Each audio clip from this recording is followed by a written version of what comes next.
Hello, everyone. This is Maggie Velasquez, the Dyslexia and Literacy Intervention Specialist for the Department of Education. Thank you so much for joining us for this assessment video series, where we will showcase the universal screeners and vendors who have been approved to meet the needs of the Move On When Reading and Dyslexia legislation for the 2022-23 school year. Although this video series does not replace the extensive training provided by each individual vendor, the video series gives a brief overview of each approved screener and may also be used to assist schools in making a universal screener selection. It was well put by the International Dyslexia Association. Screening measures, by definition, are typically brief assessments of a skill or ability that is highly predictive of later outcomes. Screening measures are designed to quickly differentiate students into one of two groups. One, those who require intervention, and two, those who do not.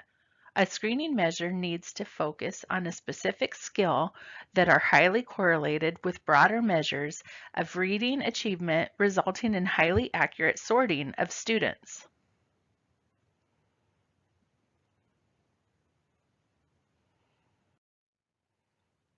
The following Move On When Reading and Dyslexia legislative requirements can be found at A.R.S. 15-704. Each child who enters grades kindergarten through third will receive a universal literacy screener within 45 days of entry, as well as screened during the winter and spring benchmark periods. This benchmark data will be submitted to Move On When Reading team by October 1st, February 1st, and June 1st, which follows the normal Move On When Reading requirements. Each approved vendor has been through a rigorous vetting process by Arizona Department of Education Request for Information procedures.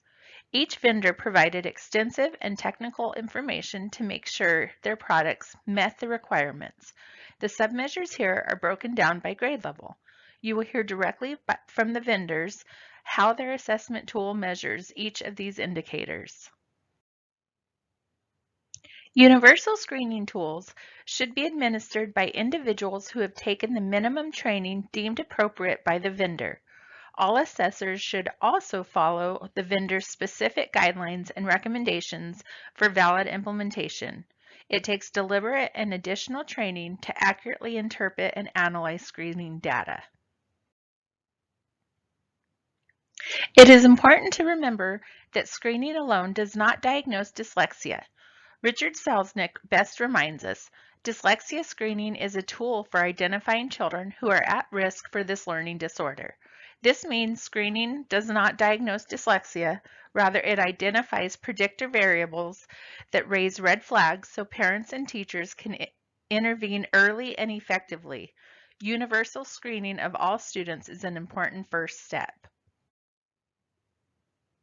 Now I will turn it over to one of Arizona's approved vendors. FastBridge is a universal screening and progress monitoring system for grades K through 12 that offers both computer adaptive testing and curriculum-based measures in reading and math, and screening and progress monitoring for social emotional behavior. So it's unique in that you can both screen your students and then progress monitor with curriculum-based measures in the same system. We're going to give you really good data related to risk as part of your screening process, and then also some good data on skills analysis. So if we do find risk, where are the skill gaps that we need to intervene with students, and what are the subtests we want to use to progress monitor students and interventions. We even have intervention recommendations and some teacher-led intervention resources right in the platform. This data is really helpful for intervention grouping and placement, but also program evaluation to be able to look across your core practices and see if they're serving students well or if adjustments need to be made at a Tier 1 level. We're going to dig into the curriculum-based measures and the computer adaptive testing focused on reading for grades K through 3.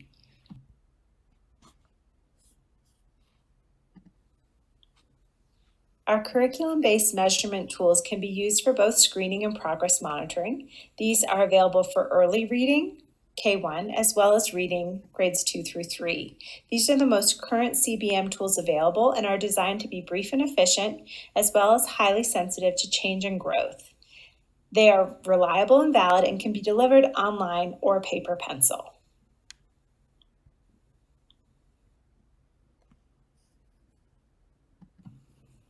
FastBridge's computer adaptive testing is available for grades K through 12, but for your purposes, we recommend using this assessment in grades 2 and 3 to assess students' broad reading skills, including comprehension.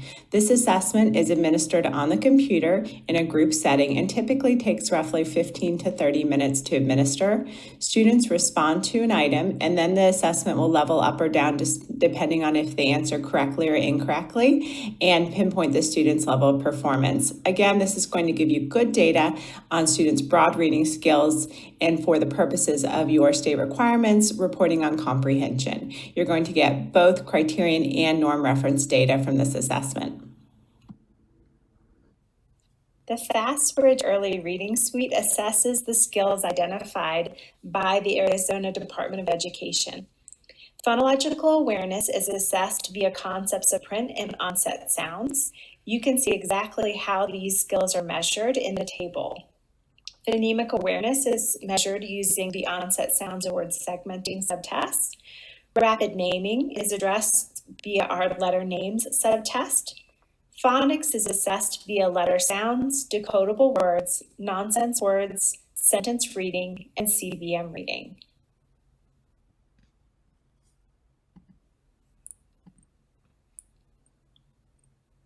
Correspondence between sounds and letters is addressed by the letter sounds and nonsense word subtests. Sound symbol recognition by the letter sounds and nonsense word subtest as well, and nonsense word fluency by the nonsense word subtest. Oral reading fluency is assessed through a couple different tests, including sight words, sentence reading, and CBM reading, which is the passage reading. We assess comprehension through our A reading assessment. This is an adaptive measure administered to a group of students taking roughly 15 to 30 minutes. And we assess broad reading skills, including comprehension in this assessment.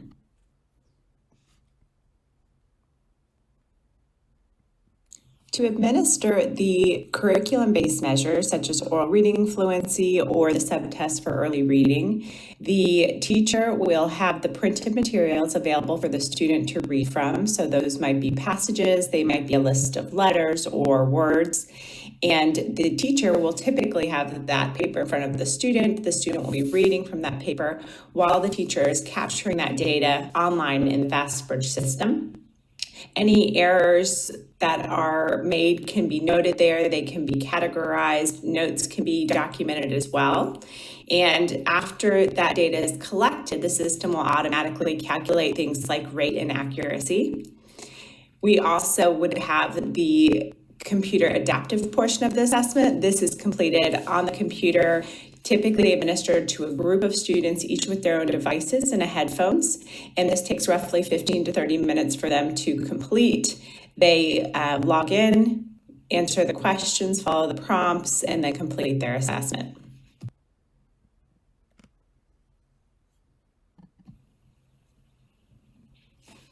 The following subtests are used to screen for reading and dyslexia. In kindergarten, we use our early reading assessments, and for each window, you'll see the 4 subtests that are required to be administered in order to gain the reading composite score. You're also going to get data on those discrete skills through each of the subtests. So for example, in fall, the teacher will administer 4 one-minute subtests, including concepts of print, onset sounds, letter names, letter sounds. That's fall of kindergarten. Winter of first grade, for example, would include word segmenting, nonsense words, and sight words. Those are 1-minute subtests, as well as the CBM reading subtest. That would be 3 one-minute passages that the student would read for that particular assessment. The K and 1 are administered one-on-one with the teacher sitting down with students and administering those subtests. For grades 2 and 3, CBM reading is also utilized to look at oral reading fluency. Again, that would be administered by the teacher one-on-one, and those are 3 one-minute passages that the student is reading, and we're calculating rate and accuracy. In grades 2 and 3, we also administer the adaptive reading assessment, A reading, on the computer to students, and that's giving us good data on students' comprehension skills.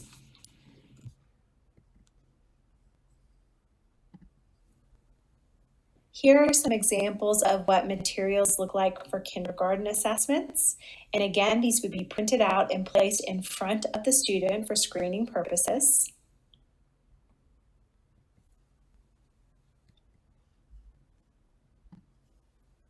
This is an example of what the scoring materials would look like for a teacher. So again, the teacher might print these out and be scoring these by hand as they're listening to the student read or complete the activities. If you are scoring online, you can go ahead and click on any errors and actually code them and record those error types for later analysis. And the system will automatically score and do the calculations as soon as you complete that 1-minute assessment. Here you can see some of those same materials available for first grade and the administration materials and scoring materials that would be used for assessments in first grade, very similar to what we saw in kindergarten. For CBM reading, the student would read aloud a passage from a piece of paper, as you can see in the illustration there. The characters' names are always included in the title of the passage. This is a direct result of teacher feedback. That way the student knows the names of the characters from the start, and that doesn't contribute to the errors they make when reading. The administrator or examiner could either have the passage in front of them and be marking errors, or they can score that in the system.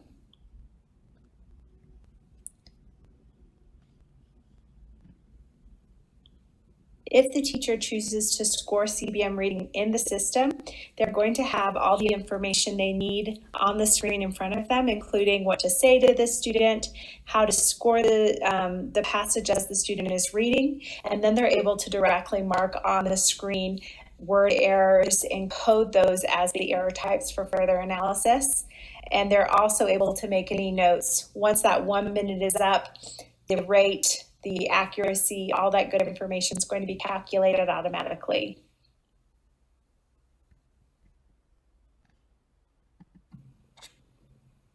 The A reading assessment is an adaptive reading measure that would be administered on the computer. Students would complete the assessment in a group setting, each with their own device and headphones. There is auditory support in terms of reading directions to students, etc., for the reading assessment. Once that student completes roughly 30 items, they would click finish, and then those data are captured by the system and available for reporting. Following test administration, the teacher has a range of reports available to them to make sense of the data and take action on the data. So FastBridge was originally designed to give teachers a tool using technology to help them efficiently target their instruction to improve student outcomes. So all of our reporting, the goal is not just to give you a score, but to give you actionable next steps to help you impact student learning. There's a range of reports available. One available for the teacher after administration of assessment is the group screening report. This would be available for both early reading and CBM reading, as well as CBM comprehension. And this report is going to give you a breakdown of your students by normative categories, and it can also be viewed according to benchmarks so that you can just see students' scores in relation to the benchmark. Both reports are going to show you which students are at some risk and high risk, and this is displayed by that pink box with either 1 exclamation point for some risk or 2 exclamation points for high risk. Those without any exclamation points are at low risk. On this view, you can also see students' performance compared to their group, whether that be a grade level or class, the school, the district, so those local norms, as well as the national percentile ranking. Those colors are also helping us quickly see, based on those different normative levels, which students might be needing more intensive interventions.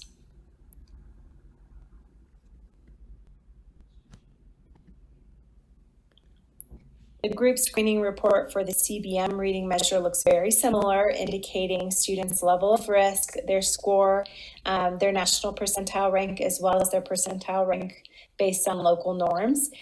I'm looking at this report by student, but you could also look at it across campuses, across grade levels, across teachers' classrooms, if we're looking at it from a site or district leader point of view. This detailed group report allows me to drill in deeper to some of the scores that are giving us that broader composite score and level of risk. So here for a kindergarten or first grade early reading assessment, I can see the composite score with exclamation points again to indicate risk, but I can also see the individual scores for different subtests such as letter sounds, onset sounds, word sequencing, nonsense words, so that I can see which of those scores were indicating more risk for a student, and that can help me plan my instruction for those students. This can also help me group my kids based on their needs. Another common question as we're looking at data is, are we closing the gap fast enough for our kids to get them back on track? We recommend that you do at least 3 screening periods per year to be able to track growth across the school year, but you can administer screening assessments as many as 5 times a year. But our group growth report allows us to see student growth percentile, and to see based on that level of growth, are they going to get to where we want them to be by the end of the year? And how does that growth compare to other students in their class, maybe other students that started at the same level that they started at, so we can dive into that data and see how we're closing the gap for kids.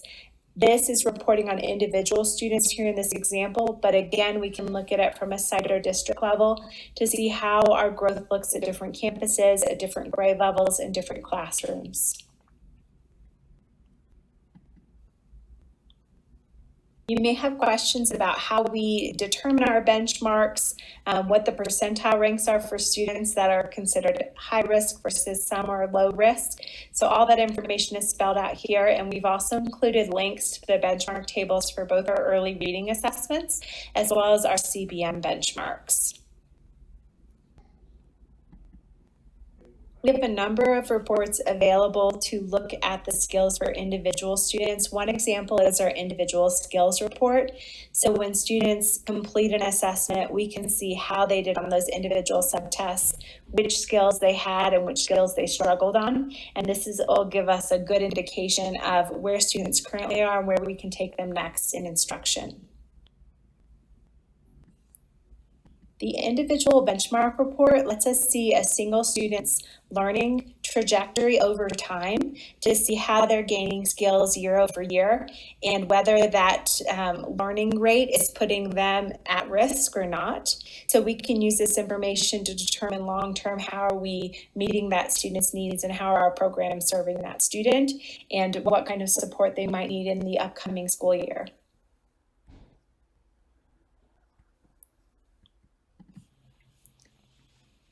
The screening to intervention report does exactly what its title implies. It turns that screening data into intervention actions and next steps. By following our recommendations in terms of administering early reading assessments K1 and then CBM reading with A reading for grades 2 and 3, you are giving the necessary assessments to generate this report. You're going to get data related to students' risk levels on each of the skills and assessments that you gave. If there is a common skill deficit for your whole group, we're going to make a whole group recommendation of where to focus at Tier 1 to intervene with your students in the most efficient way possible. We're also going to give you plans and some interventions that you can use if you like to address that skill gap. Down below on the bottom half of the report, you are going to see data related to students' individual skills. And if there is risk associated, you will see a pink box with one exclamation point indicating some risk, and 2 exclamation points indicating high risk. You'll also get data such as students' Dyslexia levels when appropriate, or other meaningful estimates of students' levels to add some context to their scores.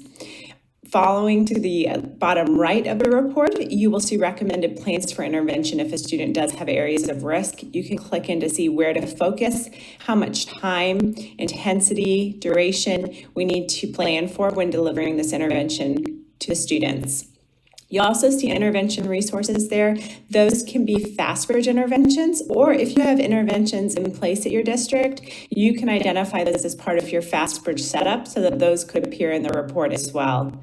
You'll see in the last area the progress monitoring recommended assessment. So when we do identify a skill gap and are intervening, we want to monitor the progress of the student within that intervention and make sure it's working for that student. We will recommend the aligned assessment so you know you are targeting the skill that you are trying to address and measuring whether or not you are making progress in that area. So really helpful next steps after screening students to be able to see how can I turn this data into student groups as well as intervention next steps for my kids.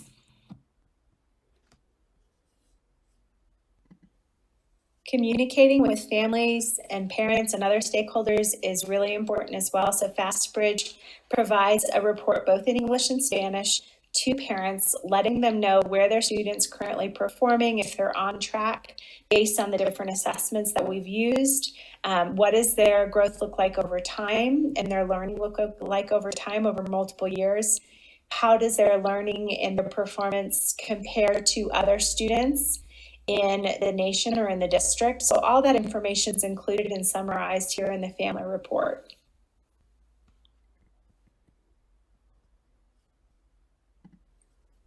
In order to successfully use a tool, product training and implementation is super important. So we have a bunch of different offerings that can be customized to meet your needs, and that might be on-site training or it might be remote and virtual in the current environment. We have options to support both of those.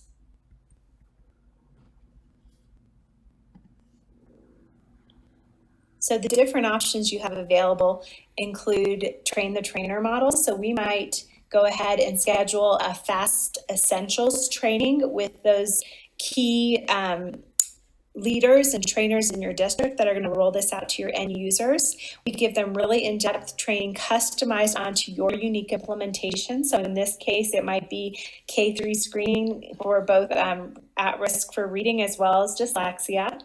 And we also give them all the materials and different tools they need to go out and redeliver that learning to your end users. When we're doing these trainings, we can do these on site, but we can also do these virtual. We've customized them to be able to successfully deliver them in a virtual environment. We can also schedule virtual consultations after the fact. So you've had training, you're getting ready to give your first screener, and maybe you want to do an hour together with an expert to make sure that you're really comfortable with administering the assessments. Or maybe looking at the data afterwards and you just want to schedule a virtual consultation for that. You can schedule those as needed. There's also tools within the system as users are